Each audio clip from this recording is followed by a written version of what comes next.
You know, we all face these moments where we have to make a choice.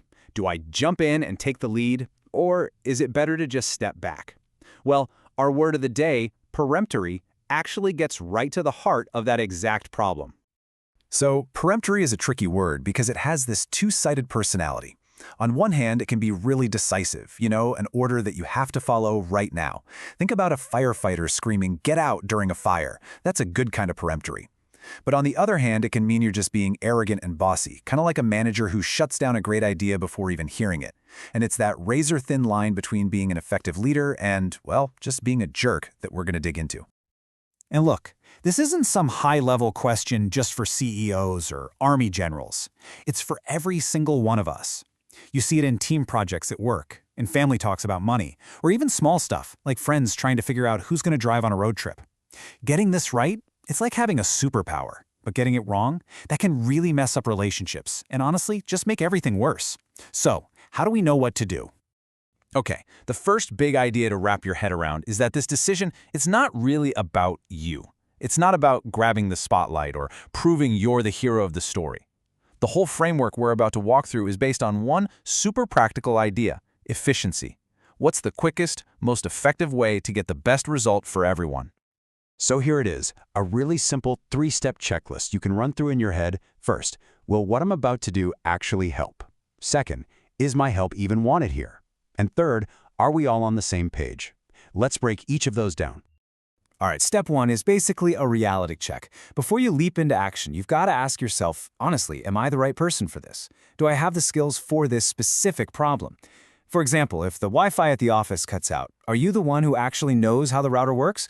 Or are you just going to make it worse by unplugging a bunch of random cords? If your actions won't have a real positive effect, the most efficient thing you can do is get out of the way. It's all about the result, not the role you play. But, just being able to fix something isn't enough. We also have to think about the people involved, the social side of things.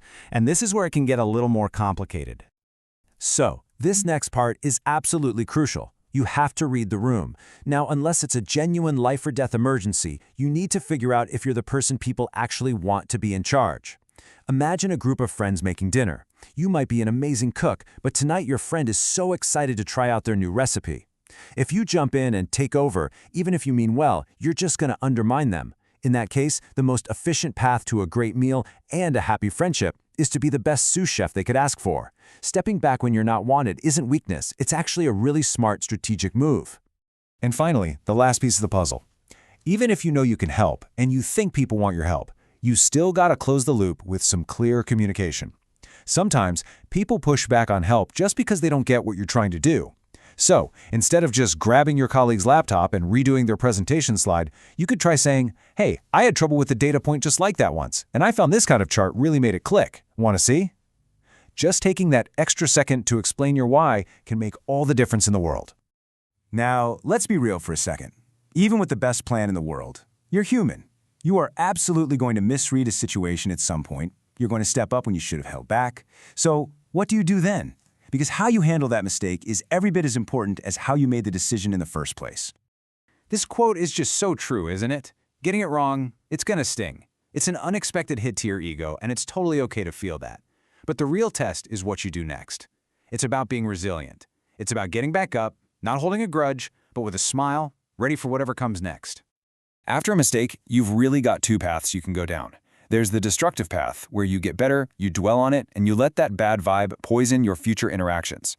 But then there's the productive path. You acknowledge the sting, yeah, that didn't feel good, but then you make a conscious choice to pick yourself back up. You protect that next interaction. The new person you meet doesn't deserve to get hit with the fallout from your last mistake. So when you put it all together, the framework, how to handle it when you mess up, it all comes down to figuring out your true role in any given moment. And that's not some fixed identity. It's a choice you're constantly making at every single crossroads. The whole point of this isn't to make you the hero of every story. It's to make sure the story has the best possible ending, and that happens through smart, efficient collaboration. Sometimes you're the leader, sometimes you're the support, but you're always serving the bigger goal. So I'll just leave you with this one last thought. The next time you get to one of those decision points, ask yourself this question. Is your most effective role right now to be the one pointing at the map with that peremptory confidence? Or is it to be the one who quietly empowers someone else by handing them the compass so they can find their own way? Knowing the difference, that's everything.